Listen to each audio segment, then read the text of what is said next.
Alhamdulillahilladzi ahyana ba'dama amatana wa ilahin nusur. Asyhadu an la ilaha illallah wahdahu la syarikalah wa asyhadu anna Muhammadan abduhu wa rasuluh. Allahumma shalli wa sallim ala nabiyyina Muhammad wa ala alihi wa ashabihi wa man tabi'ahum bi ihsan ila yaumiddin wa ba'du. Wa qala ta'ala fi kitabil karim a'udzu billahi minasyaitonir rajim. Ya ayyuhalladzina amanu la tuqaddimu baina yadayillahi wa rasulih wattaqullah innallaha sami'un alim. Jamaah subuh rahimakumullah yang dimuliakan oleh Allah Subhanahu wa taala. Alhamdulillah, sebelumnya kami mohon maaf yang sebesar-besarnya kepada jamaah sekalian karena pagi hari ini Ustadz yang kita harapkan untuk bisa rawuh mengisi kajian pada subuh hari ini belum sampai, kabarnya belum sampai. Jadi saya dan Pak Dwi mencoba menghubungi Ustadz Tri Wahyono, kok nggak ketemu. Ya, akhirnya terpaksa kami selaku penanggung jawab sisi dakwah untuk mengisi pada pagi hari ini. Jemaah yang dirahmati Allah Subhanahu wa taala. Jadi gunanya kita bermedsos itu ya seperti ini Bapak ya. Kalau saya punya ibu saya jauh di Sumatera sana, itu kita bisa berkomunikasi kapan saja, di mana saja.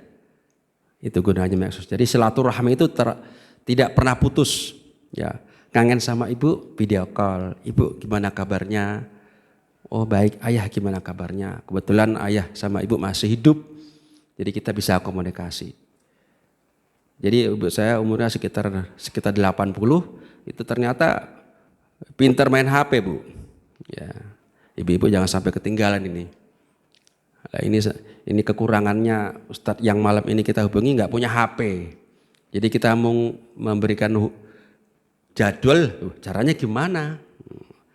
Dihubungi dengan WA, nggak ada WA, dihubungi, ternyata nggak punya HP. Ya.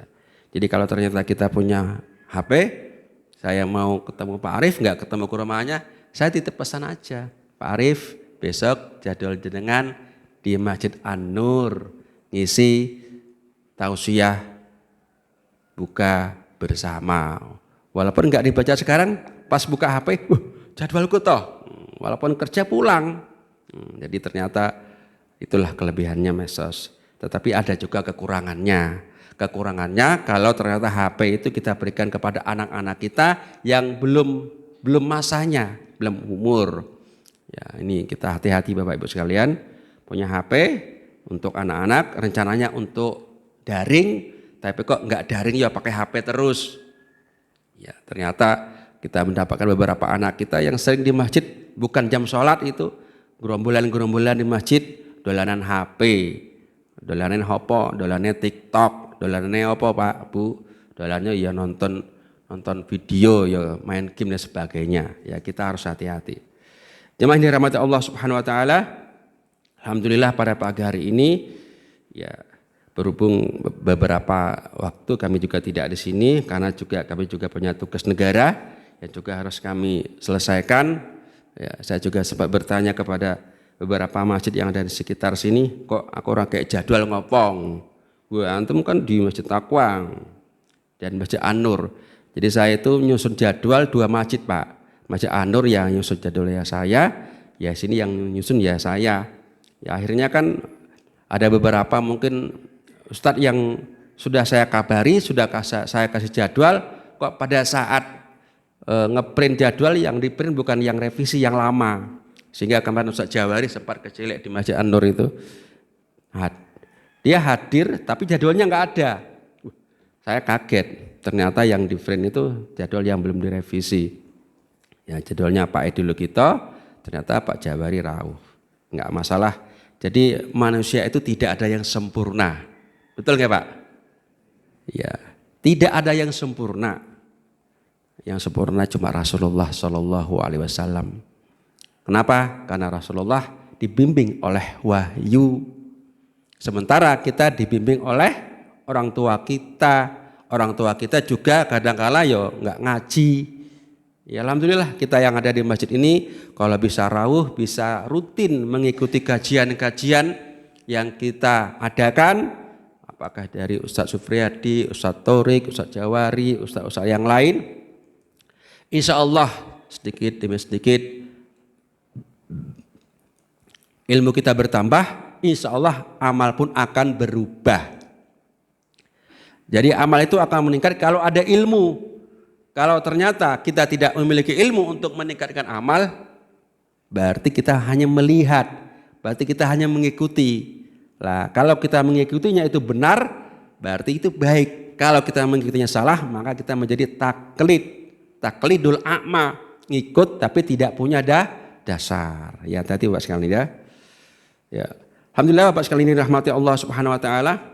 Pada subuh hari ini kami sedikit akan menyampaikan ada beberapa hal yang kondisi sholat berjamaah kita yang menurut saya, ya mungkin karena keilmuan saya yang sangat rendah atau mungkin juga dengan semuanya, kita hadir di masjid ini dalam rangka untuk sholat berjamaah. Betul nggih? Ingin mengharapkan pahala yang besar, ingin mengharapkan yang pahala yang sesuai dengan janji Allah. Pinten Pak Bu? Pahala sholat berjamaah 27 rakaat. Dan di situ ada cara-cara, ada bimbingan-bimbingan agar kita bisa mendapatkan pahala yang sempurna. Ya. Dan ada sebuah kondisi yang menurut saya itu ternyata kita banyak yang belum paham. Terutama dalam melaksanakan sholat berjamaah ini. Dalam sebuah ayat Allah berfirman, la tuqaddimu baina yadayillahi wa rasulih. Janganlah kamu mendahului Allah dan janganlah kamu mendahului Rasulullah sallallahu alaihi wasallam. Dalam hal apa? Dalam hal perintah Allah, dalam hal perintah Rasulullah dan dalam hal perintah orang-orang yang beriman. Nah, kalau untuk sholat berjamaah ini kita harus taat kepada siapa? Sholat berjamaah kita harus taat kepada imam. Jadi imam harus kita taati dalam kondisi apapun yang terjadi. Salah satu contoh nih Pak, Bu. Kemarin sholat tarawih di Masjid An-Nur itu ustadznya bingung. Iki 3 rakaat apa 4 rakaat. Kalau saya memahami baru 3 rakaat. Tapi ada jemaah yang memahami 4 rakaat. Ya, imamnya berdiri meneruskan rakaat keempat, Allahu Akbar. Sebagian makmum duduk tetap, subhanallah, subhanallah. Saya berdiri Pak ngikuti imam. Loh kok ya sebelah kok malah duduk. Saya juga subhanallah, imamnya duduk lagi, subhanallah. Imamnya malah bingung. Aku kira bener apa salah? Kenapa? Karena makmum juga terpecah 2. Akhirnya apa? Akhirnya imam duduk rakaat keempat. Kalau menurut saya baru 3 rakaat.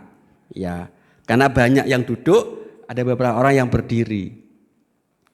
Akhirnya imam melakukan sujud sahwi. Ya, imamnya bingung, aku 3 atau 4 rakaat.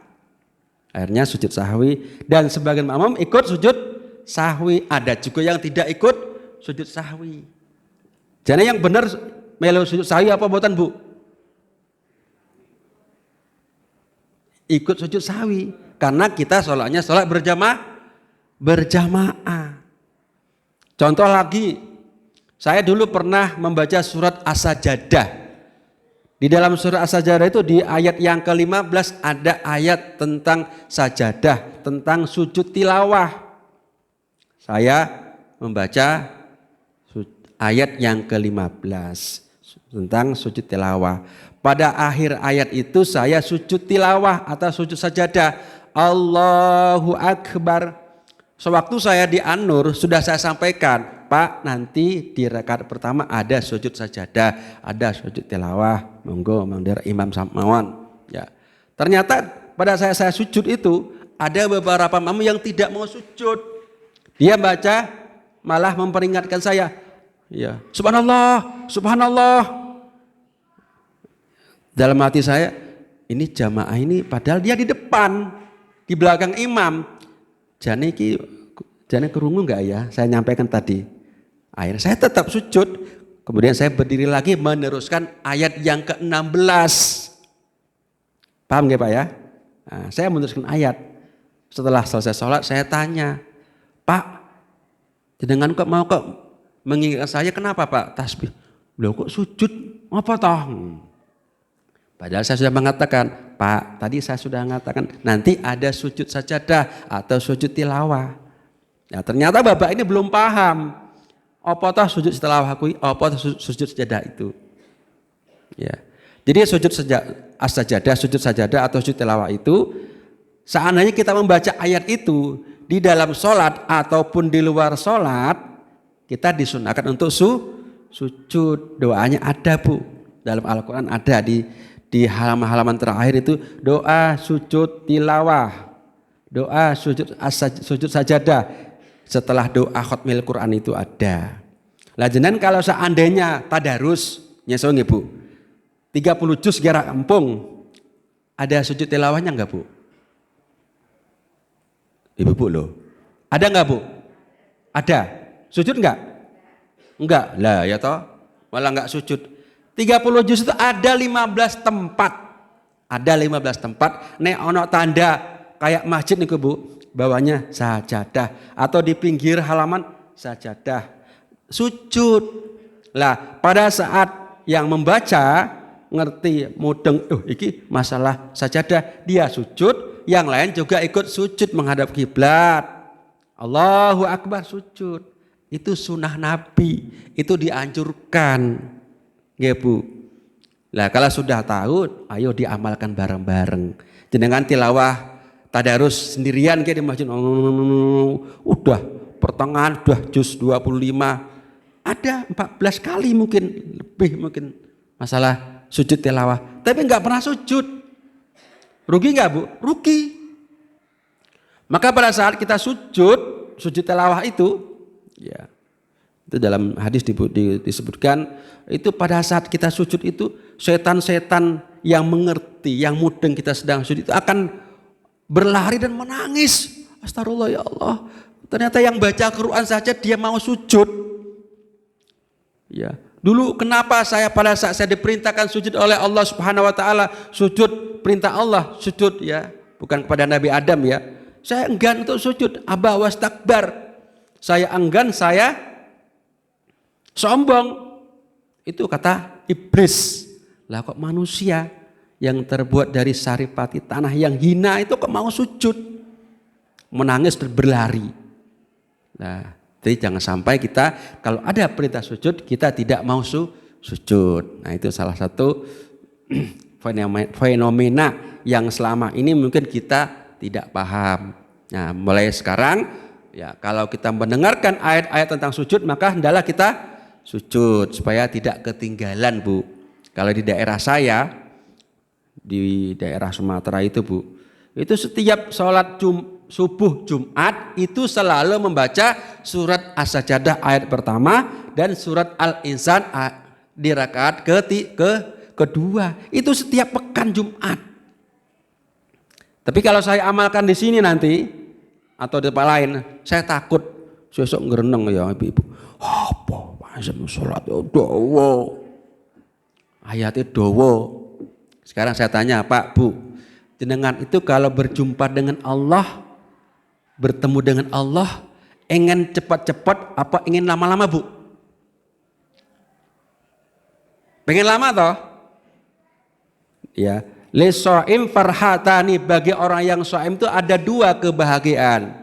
Ya, farhun inda fitrihi, bahagia senang pada saat mau berbuka. Yang kedua, fathun ya inda liqa'i rabbih, senang suka berjumpa dengan Allah besok di hari kiamat, berjumpa dengan wajah Allah. Lah, pada saat kita di dunia kalau ingin berjumpa dengan Allah, kalau ingin berbincang-bincang dengan Allah pada kapan Bu? Pada saat sholat nggih, betul enggak? Ya. Pada saat kita sholat itu, kalau imam membaca ayat dowo, ibu suka apa enggak suka bu? Padahal pada saat itu kita sedang berbincang-bincang dengan Allah.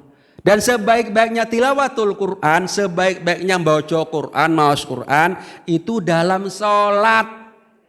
Dengan kalau tadarus piyambaan nggih bu, kesel saged leren toh, serat toh, kesel tak ngombe sik teh. Wah sudah siap takjilnya jaburan nih, iso mangan sik. Lah pada saat sholat dengan membaca Al-Quran atau mendengarkan Al-Quran apa bisa istirahat bu? Betul sangat toh? Yo batal sholatnya. Lah sebaik-baiknya tilawatul Quran itu dalam sholat. Kalau ternyata ada imam yang baca ayat dowo, kalau kita tidak suka atau ngerenang berarti kita perlu introspeksi. Jangan-jangan ya. Sementara kita kalau antri minyak goreng datang jam 6 pagi jam 9 itu masih ngantri kok enggak sambat. Ya, saya dapat berita sebelum Ramadan kemarin, kakak saya yang di Bengkulu itu bu, jualan gorengan. Sehari sampai 1000 gorengan itu bu. Lah langsung WA saya, "Dek, di Solo apa nek lengok goreng apa angel toh? Di sini tuh ngantri jam 6 jam 9 ya, belum dapat jatah. Minyak goreng Masya Allah angel ngalahkan segala-galanya." Enggak, di sini stok banyak, cuma rogonya mungkin agak beda. Biasa sekitar 14-15 saiki 25 atau selangkung gitu. Iya, ya stok banyak. Ya, jadi kalau kita antri untuk masalah dunia kita sanggup berjam-jam. Tapi pada saat kita antri berlama-lama dengan Al-Quran pada saat kita sholat, kita kok hati kok merasa gereneng, merasa tidak suka. Berarti sholat kita perlu diperbaiki. Nyun sewu nggih. Ini setiap malam ini di Masjid Miftahul Jannah Klodran itu diadakan sholat Qiyamul Lail 1 juz 1 malam. Mulai jam 1:30 sampai jam 3:30 sampai jam 3.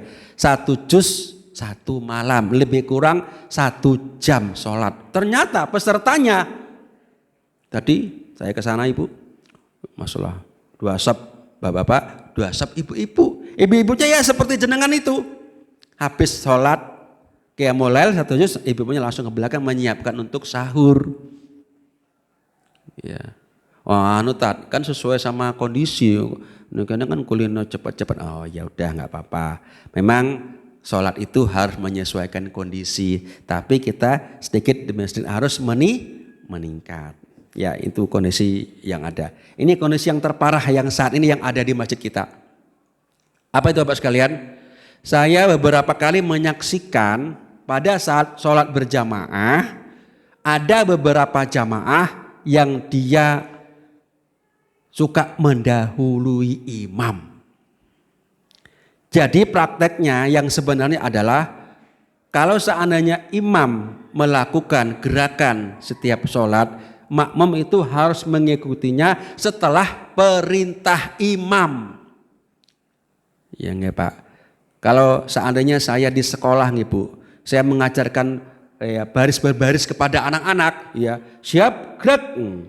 Setelah siap gerak anak-anak baru memulai gerakan, ya maju 2 langkah ke kanan, gerak, baru mulai gerakan. Tapi kenapa dalam sholat, ya imam belum selesai mengucapkan takbir, makmum sudah melakukan gerakan, ya contoh ini imam ini makmum ya Allah. Belum selesai takbir Allah, makmum sudah ngikuti takbir. Apa yang terjadi? Yang terjadi kalau imamnya lambat dalam gerakan sholat, maka yang terjadi makmum mendahului imam. Dan kemarin beberapa sholat tarawih ada seperti itu. Pertama itu imamnya karena baca takbirnya cepat, Allahu Akbar, imamnya belum selesai sampai kepalanya di tempat sujud, ya. Hampir setengah dari makmum yang saf depan sudah sujud semua. Ini fatal sekali. Apa yang terjadi? Kalau ini terjadi maka sholat yang mendahului imam itu tidak sah. Jangankan mendahului imam, bersamaan dengan imam saja tidak boleh. Apalagi mendahului imam. Jadi yang benar itu adalah pada saat imam melakukan takbir Allahu Akbar, baru makmum bergerak. Sami Allahu liman hamidah, Rabbana walakal hamdu. Allahu Akbar, Allahu Akbar. Yang benar seperti itu. Paham gak Pak? Halo? Halo? Ya. Kalau sholat berjamaah seperti ini, saya yakin kita bisa bareng. Makanya namanya berjamaah, bersama-sama. Tapi kalau ternyata sholatnya tidak paham seperti ini, apa yang terjadi? Ada yang dahulu, ada yang belum, ada yang masih menunggu. Kenapa? Karena imamnya bacanya lama. Allah. Kalau imamnya sepuh di masjid lain, memang gerakannya lama. Kalau gerakannya lama, takbirnya ngikuti gerakan Allahu Akbar. Lah kalau pada saat seperti ini ada makmum yang suka mendahului, imamnya belum selesai takbir, dia sudah sujud. Oke. Lah kalau ada yang seperti ini maka sholatnya tidak sah. Efeknya besok di akhirat, orang-orang yang suka mendahului imam besok di hari kiamat, Allah akan ganti kepalanya dengan kepala keledai, Bu. Ya silakan dicari hadisnya. Bahkan mungkin di antara kita ada yang membaca hadisnya. Orang yang suka mendahului imam dalam sholat itu besok di hari kiamat kepalanya diganti dengan kepala keledai. Jadi binatang. Na'udzubillah min syarri dzalik. Ya. Jadi Bapak Ibu yang rahmati Allah Subhanahu wa taala, marilah bersama-sama kita merubah ya kebiasaan-kebiasaan ibadah yang selama ini yang tidak sesuai dengan kaifiat Rasulullah Sallallahu Alaihi Wasallam, dan itu harus kita pelajari, harus kita kaji bareng-bareng. Insya Allah nanti habis sholat, habis Ramadan, mungkin Syawal dan seterusnya kita akan mengadakan kajian fikih. Kajian fikih itu insya Allah akan kita carikan ustadznya berkenaan dengan fikih-fikih sholat agar sholat kita itu semakin meningkat cara sholatnya. Jangan sampai ya sholatnya ya gitu-gitu saja. Padahal itu perintah Rasulullah. Ya, shollu kama ra'aitumuni usolli. Sholatlah kalian sebagaimana kalian melihat aku sholat. Itu perintah Rasulullah. Sementara Rasulullah sudah tidak ada. Bagaimana cara kita melihat Rasulullah sholat? Ya caranya kita harus membuka hadis, harus membuka ya kitab-kitab yang berkenaan dengan sholat 5 waktu. Oke, gitu Pak ya Bu ya. Memang kalau Ustadz dalam itu yang ngisi ya kayak gini nih, Ustadz luar semangat. Ya insya Allah sedikit demi sedikit kita akan merubah. Itu satu kondisi yang ada di masjid kita. Insya Allah kita akan nanti kalau ada masalah-masalah yang lain akan kita bahas ya agar ibadah kita semakin lama semakin meningkat. Besok di luar Ramadan ibadah kita semakin meningkat, kualitasnya pun juga semakin meningkat. Jadi ini saja yang bisa kami sampaikan. Semoga bermanfaat bagi kami, semoga bermanfaat bagi keluarga kami dan bermanfaat bagi jamaah sekalian. Walhamdulillahirabbil alamin. Assalamualaikum warahmatullahi wabarakatuh.